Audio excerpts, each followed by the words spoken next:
अब 10th वाले भी जॉब कर पाएंगे, वो भी प्रोफेशनल जॉब। जी हाँ दोस्तों, आप लोग ठीक सुन रहे हैं। मैं बता रहा हूँ कि आप लोग सिर्फ 10th किए हैं फिर भी आप बैंक में जॉब कर पाइएगा। अच्छा जॉब रहेगा, अच्छा प्रोफेशनल तरीके से आप जॉब करिएगा। सिर्फ और सिर्फ क्वालिफिकेशन आपका रहेगा तो 10th रहेगा। अब ये 10th पे कहीं भी जॉब मिलना प्राइवेट सेक्टर में, सरकारी सेक्टर में नामुमकिन रहता है। वो भी अपने घर पे रह करके जॉब करना, ये तो इम्पॉसिबल है।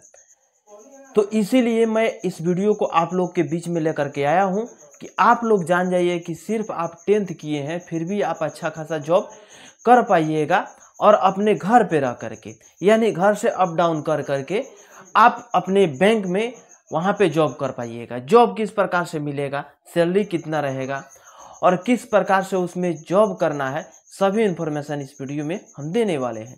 वीडियो लास्ट तक देखिएगा। आगे बढ़ने से पहले आप लोग छोटा सा रिक्वेस्ट है कि अभी तक मेरे चैनल को सब्सक्राइब नहीं किया तो सब्सक्राइब कर लीजिएगा और बेल आइकन को प्रेस कर लीजिएगा ताकि सब नोटिफिकेशन आप लोगों को मिलता रहेगा। दोस्तों, सबसे पहले ये जान लीजिए कि 10th पे कौन ऐसा जॉब है जो कि आपको मिलने वाला है और कितना सैलरी रहने वाला है। ये जो जॉब होगा, मिनिमम सैलरी आपको 13,000 14,000 से स्टार्टिंग होगा। प्लस में ये कंपनी जो है आपको फ्यूल का पैसा दे देती है और उसमें आपको रेसिडेंट का भी पैसा देती है, जैसे कि रहने के लिए उसमें रेसिडेंट का और फ्यूल का पैसा दे देती है। सिर्फ और सिर्फ आपका खर्चा लगता है तो अपने खाने पीने में खर्चा जो लगता है वही लगता है, बाकी टोटल खर्चा कंपनी दे देती है। अब ये जो कंपनी है, और भारत फाइनेंस के नाम आप लोग सुने होंगे, जो कि इंडसइंड बैंक है, आप लोग नाम सुने होंगे इंडसइंड बैंक, और ये भारत फाइनेंस दोनों एक में मर्ज हो गया है और दोनों मिल करके काम कर रही है। जैसे कि इंडसइंड बैंक है जो कि अब भारत फाइनेंस के जितने सारे क्लाइंट हैं, जितने सारे ग्राहक हैं, उसको अपने बैंक में खाता खुलवाती है और उस खाता में पैसा डिस्पर्समेंट कराती है, यानी दोनों सुविधा देती है, बैंकिंग और प्लस फाइनेंसिंग। इंडसइंड मिल गई है और भारत फाइनेंस मिल गई है, तो ये दोनों मिल करके जब चला रहे हैं तो ये बैंकिंग का रूप ले लिया है। तो इसलिए हम बताए हैं आप लोगों को कि 10th पे आप जो है बैंक में काम कर पाइएगा।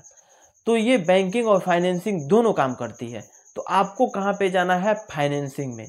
फाइनेंसिंग में जैसे कि भारत फाइनेंस में हर जगह किसी न किसी दिन आपके नज़दीकी जो ब्रांच है वहाँ पे इंटरव्यू होते रहता है।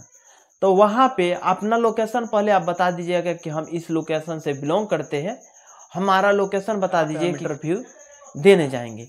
तो ये सारी इन्फॉर्मेशन हम आपको कमेंट के जरिए दे देंगे, या डिस्क्रिप्शन बॉक्स में जाइएगा तो वहाँ पे एक व्हाट्सएप नंबर मेरा मिलेगा, उस व्हाट्सएप नंबर पे हाई लिख के भेजिएगा। हम सारी इन्फॉर्मेशन, या अपना लोकेशन भेजिएगा या बताइएगा, हम सारा इन्फॉर्मेशन आप लोग को दे देंगे। उसके बाद से जब आप इंटरव्यू में जाइएगा तो इंटरव्यू में क्वालिफिकेशन जो रहने वाला है सिर्फ 10th क्वालिफिकेशन रहना चाहिए। फील्ड ऑफिसर में जाइएगा तो, और फील्ड ऑफिसर में जाने से पहले आपके पास एक रिज्यूम तैयार कर लीजिएगा। उसके बाद से ड्राइविंग लाइसेंस होना चाहिए। अगर ड्राइविंग लाइसेंस नहीं है तो लर्निंग लाइसेंस कहीं से बनवा लीजिएगा, जो कि 6 महीने का वैलिड रहता है और उसमें ज़्यादा पैसा नहीं लगता है, 1500 या 2000 रुपया लगता है। लर्निंग लाइसेंस बन जाएगा। लर्निंग लाइसेंस, रिज्यूम और 10th क्वालिफिकेशन का सर्टिफिकेट, ये सारे डॉक्यूमेंट लेकर के जाइएगा और वहाँ पे जाने के बाद से इंटरव्यू दीजिएगा। इंटरव्यू में सिलेक्शन 100% हो जाएगा। क्योंकि देखिए आज के डेट में बहुत कम ही लोग हैं जो कि फाइनेंस में जाना चाहते हैं। अब क्यों नहीं जाना चाहते हैं, इसका रीज़न जान लीजिए। इसका रीज़न यही है कि हम समाज में 10 लोगों से बात कभी नहीं किए हैं, 10 लोगों को कभी हम हैंडल नहीं किए हैं। तो अचानक हमको अगर 100 लोगों से बात करना होगा, 10 लोगों से बात करना होगा, 10 लोगों को समझाना होगा, तो हम तो नहीं समझा पाएंगे क्योंकि हमारे पास उतना नॉलेज नहीं है, उतना एक्सपीरियंस नहीं है। तो ये एक्सपीरियंस बनाना पड़ता है कि 10 लोगों में हम खड़ा होकर के बोल सके, 10 लोगों को समझा सके, 10 लोगों को हैंडल कर सके। वही लोग फाइनेंस में टिक पाते हैं जो कि 10 लोगों को हैंडल कर पाए। अब ये नहीं कि कोई क्लाइंट अनपढ़ है, आपको गाली दे दे, आपको कुछ उल्टा सीधा बात बोल दे तो आप भी उसी प्रकार से गाली देने लगे, आप भी उसी प्रकार से उल्टा सीधा बात बोलने लगे, तो फिर उसमें और आप में कोई फ़र्क नहीं है। अच्छा सेल्समैन वही होता है, अच्छा एम्प्लॉय वही होता है जो कि 10 लोग अगर गलत सलत बात कर रहा है तो उसको अच्छे से मोटिवेट करके उसको सही ट्रायंगल पर लाए, सही एंगल पर लाए। ये फील्ड ऑफिसर का काम होता है, ओरिजिनल फील्ड ऑफिसर का यही काम होता है।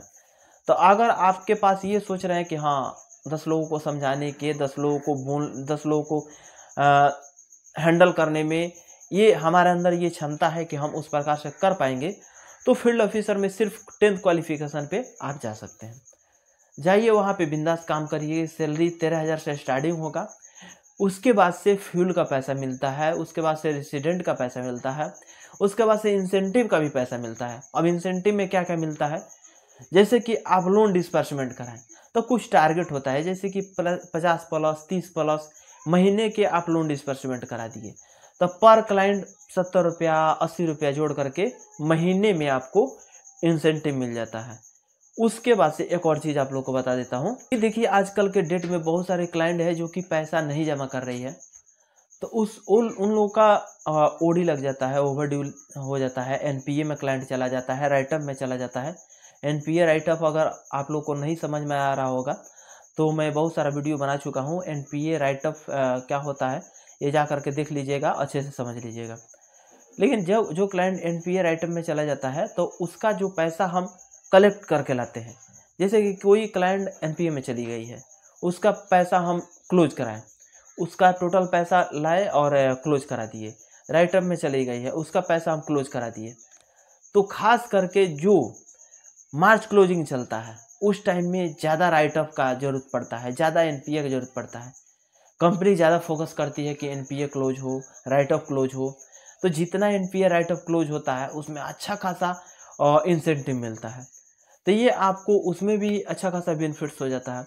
मतलब कुल मिला करके आप कितना भी खर्चा कर लीजिए, कितना भी आप खाना खा लीजिए, उसमें जितना भी पैसा आप खर्चा कर लिए कम से कम महीने के 15 से 20 हज़ार रुपये आपका बन जाएगा। और काम वही होता है फील्ड में, दिन भर घूमना, कलेक्शन करना और लोन डिस्बर्समेंट कराना, बस यही सब काम रहता है।